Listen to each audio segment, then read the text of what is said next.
Lately, I've been having a very noisy front end. Not the engine, but the suspension. A lot of squeaking, grinding, twisty. It's kind of hard to say.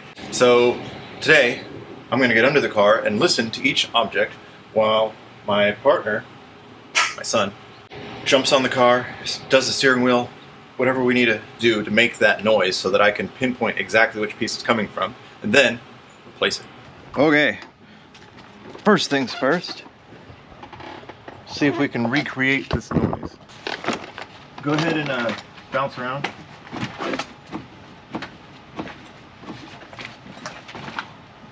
All right.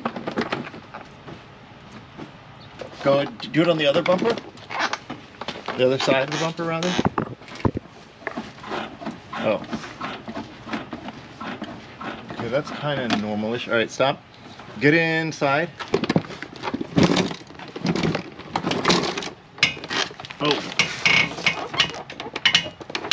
Okay, so that is the terrible noise I've been hearing. Now I hear it when I go over bumps. All right, stop for a second. I hear it when I go over bumps and the suspension cycles, and I also hear it where I'm turning. Now before it sounded like it was coming from both sides, but now that I'm under here and he's doing that, I can clearly tell it's only coming from the passenger side. So let's roll over here. Go ahead again.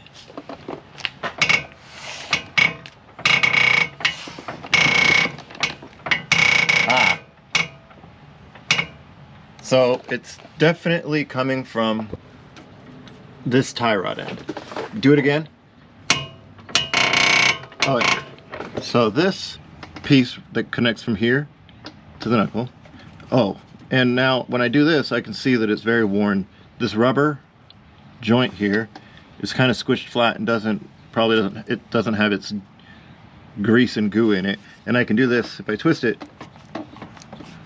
I can tell, like, this should be a lot tighter, which we'll see when we get a new piece. So we've isolated that terrible sound. One more time, Diego. Oh yeah. To this joint, and it's really noisy when I'm driving this around. So it's impressive that all that is coming from that one part. So I'm gonna get out from under here now, and we're gonna go to AutoZone.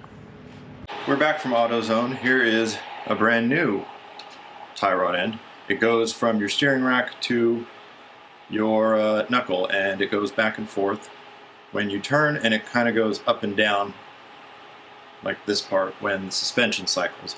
AutoZone had two choices. They had one that was $15 with a 1-year warranty, and then they had one that was $40 with a lifetime warranty. I don't want to do this again in a year, so I bought the $40 one. But I actually bought both because I'm going to go ahead and do the passenger and driver side at the same time, just so I know they're good.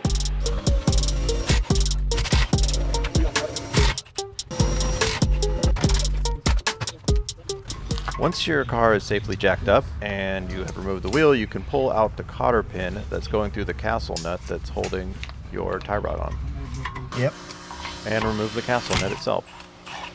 I'm replacing this piece anyway, so it doesn't really matter, but I put a random nut on here so that I could whack on this without damaging the threads. That's just a good practice. The outer tie rod end is screwed onto the inner tie rod end, so if you mark it with a piece of tape, you can put the new one to the same depth, so you don't need a new alignment. However, as we can see here, my inner tie rod is just as blown and in need of replacement as my outer tie rod, and so we're going to have to get under here and replace that as well. There's a rubber boot going over the inner tie rod where it connects to the steering rack, so you have to cut off this metal zip tie that's holding it on there, and then you'll replace that later. With the metal ring fastener removed, I can now pull the boot down. This one is damaged, so I will be replacing it. I'll have to go buy one of those when I go buy an inner tie rod. The inner tie rod is just screwed into your steering rack. It has a ring around it that is staked, that ideally you could peel back where it's staked and then it would turn off. But if you have a big wrench like this, you can just brute force it off as well, which is what I'm going to do here. And once you break it loose, you just unscrew it. So once I get this out, it'll be time to go back to the parts store because I did not buy inner tie rod ends the first time.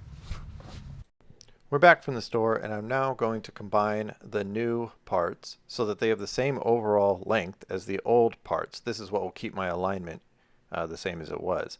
So I'm measuring from the top of this nut here to about 6 3/4 inches. So I'll put these other new pieces on the vise and measure them from the same place and make them the same length.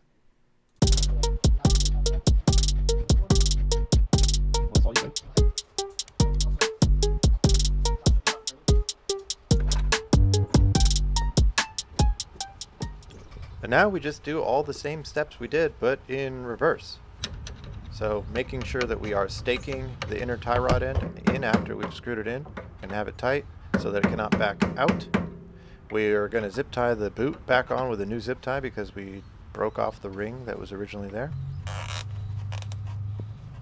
We're going to whack the tie rod end into the knuckle.